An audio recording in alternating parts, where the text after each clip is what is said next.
तो क्योंकि इधर 2 इंसाइजर हैं तो आपको 2 पॉइंट मिलेंगे। कैनाइन के लिए आपको 1 पॉइंट मिलता है, तो एक कैनाइन है तो 1 पॉइंट मिलेगा। हाय एवरीवन, जय हिंद, जय भारत, जय माता। This is chief engineer Praneet Mehta. Welcome to my YouTube channel merchant navy decoded.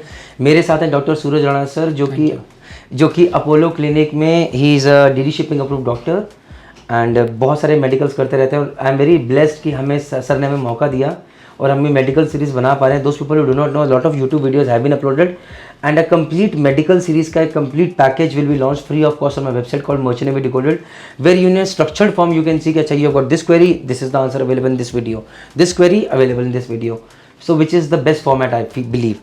Now coming to the question part, sir, today this video is dedicated to all the questions that have come across regarding teeth. So I'll just put it across, sir, as a Q&A session. So sir, my first question that comes across is on a YouTube channel is, I met with an accident, I lost teeth, I want to know whether implanted teeth are allowed in merchant navy. Yeah, implanted teeth are allowed. उसके भी पूरे points मिलते हैं sir? Yeah. Okay, implanted teeth are allowed in merchant, no worries. So my next question is, sir, I have a cavity in tooth, can I join merchant navy? Cavity has to be removed. उसको fill कराना चाहिए, remove करा के fill करा दो, then only you can join, otherwise with cavity you can not join because tomorrow if you go on ship वहाँ पर दर्द उठ सकता है, there can be problem. Okay, this boy is saying that I have a doubt, if I get a root canal done and it's okay right now, root canal with capping, yes, root canal, no problem. Can I join merchant navy? You can join. Okay, next question is, sir, I'm wearing braces, can I join merchant navy? With braces you can join merchant navy.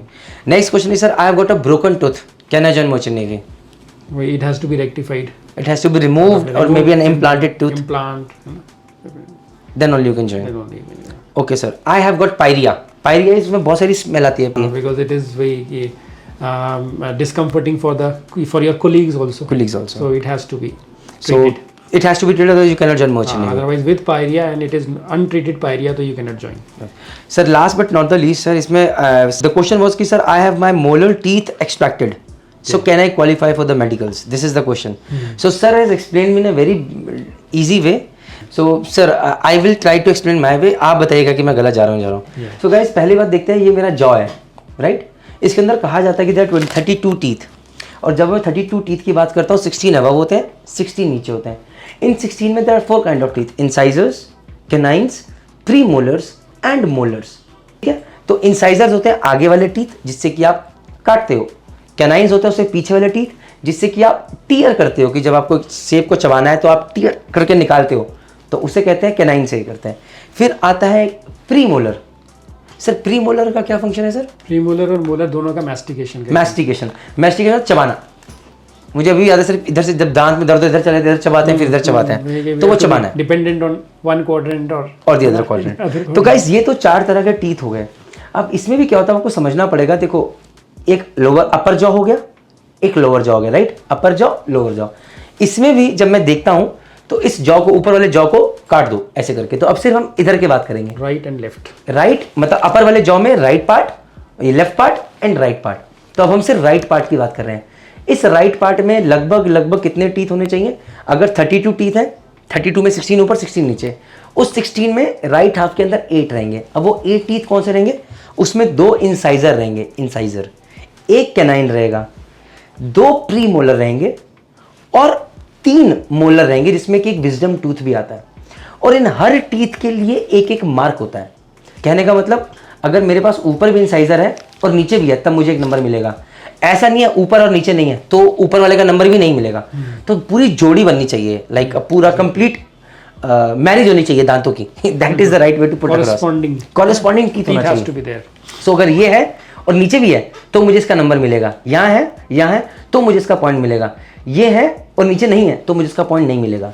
Now putting it across for incisor, एक incisor के लिए आपको 1 point मिलता है। तो क्योंकि इधर 2 incisor हैं तो आपको 2 पॉइंट मिलेंगे। कैनाइन के लिए आपको 1 पॉइंट मिलता है, तो एक कैनाइन है तो 1 पॉइंट मिलेगा। प्रीमोलर्स 2 होते हैं, हर प्रीमोलर के लिए आपको 1 पॉइंट है, तो 2 प्रीमोलर्स के 2 पॉइंट हो गए। और पीछे आते हैं मोलर्स, मोलर्स में होते हैं 3 मोलर्स और इनके लिए होते हैं 2 पॉइंट्स, मतलब total 6 points.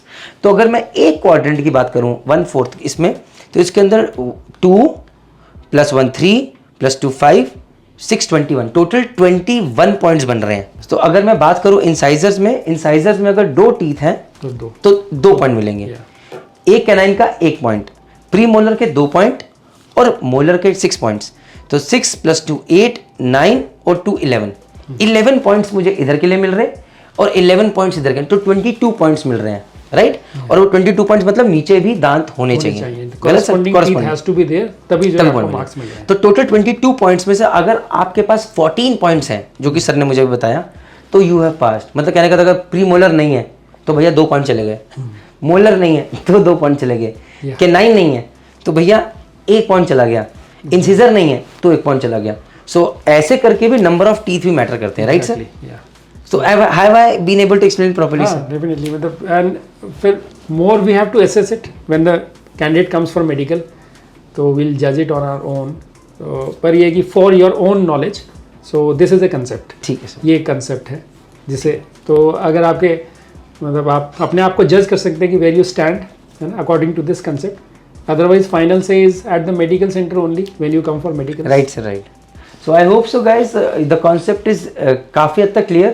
But again at the end of the day D shipping approve doctor is the final जज कि भैया आप क्वालिफाइड हो कि नहीं हो। Thank you very much. जय हिंद, जय भारत, जय माता दी।